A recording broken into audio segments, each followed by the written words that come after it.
Praise the Lord. ஆண்டவராக இயேசு கிறிஸ்துவின் இனிய நாமத்தினாலே இந்த நாளிலே கர்த்தருடைய வார்த்தை சங்கீதம் 108 சங்கீதம் 12வது வசனம். இக்கட்டிலே எங்களுக்கு உதவி செய்யும். ஆமா, அருமையான கர்த்தருடைய பிள்ளைகளே, இக்கட்டிலே நம்ம மாட்டிக்கொண்டிருக்கலாம். எப்படியாப்பட்ட பிரச்சனையில மாட்டிக்கொண்டிருக்கலாம்.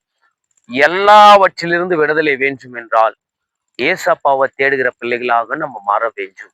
தேவ பிள்ளைகளே, இன்னைக்கு நிறைய குடும்பங்கள்ல பைனான்சியல் என்ற இக்கட்டுல மாட்டிக்கொண்டிருக்கிறாங்க. அந்த பைனான்சியல் இக்கட்டுல மாட்டிக்கொண்டு குடும்பத்துல சமாதானம் இல்லாத வாழ்ந்து கொண்டிருக்கிறாங்க.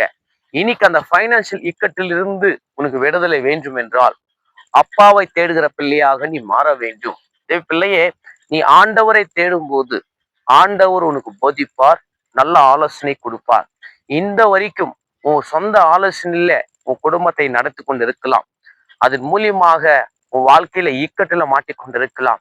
கர்த்தருடைய சார்ந்து யார் வாழ்றார்களோ, கர்த்தருடைய ஆலோசனை யார் கேட்கிறார்களோ, கண்டிப்பாக அந்த குடும்பத்துல தேவனுடைய நன்மைகள் காணப்படும். இந்த நாளிலே இந்த வார்த்தை ஆண்டவர் உங்களோடு பேசினார் என்று நான் விசுவாசிக்கிறேன். உன் குடும்பத்திலும் சரி, வேலையிலும் சரி, சமுதாயத்திலும் சரி, அது எப்படியாப்பட்டனா இக்கட்டனா இருக்கட்டும், கர்த்தர் உனக்கு உதவி செய்வார். அந்த இக்கட்டிலிருந்து விடுதலை கொடுக்குவார். கர்த்தர் இந்த வார்த்தை மூலியமா உன்னோடு பேசினார் என்று நான் விசுவாசிக்கிறேன். ஒரு நிமிஷம் கண்களை மூடி நம்ம ஜெபிக்கலாம். மகா பரிசுத்தமும் கிருபையும் நிறைந்த நல்ல பிதாவே, ஆசீர்வதிக்கப்பட்ட இந்த அருமையான மாலை ஆண்டவரே காலை நேரத்துல எங்களோடு பேசினதுக்காக கோடி நன்றி டாடி. ஆன்லைன்ல பார்த்து கொண்டிருக்கிற பிள்ளைகளை தேய்ச்சுங்க, பலப்படுத்துங்க, ஆசீர்வதிங்க. துதி கன மகிமை ஒருவருக்கே செலுத்துகிறேன். ஆண்டவரும் மீட்பரும் இரட்சகரும் இயேசு கிறிஸ்துவின் நாமத்தில் வேண்டிக் கொள்கிறோம் ஜீவன் உள்ள நல்ல பிதாவே. ஆமேன், ஆமேன், ஆமேன்.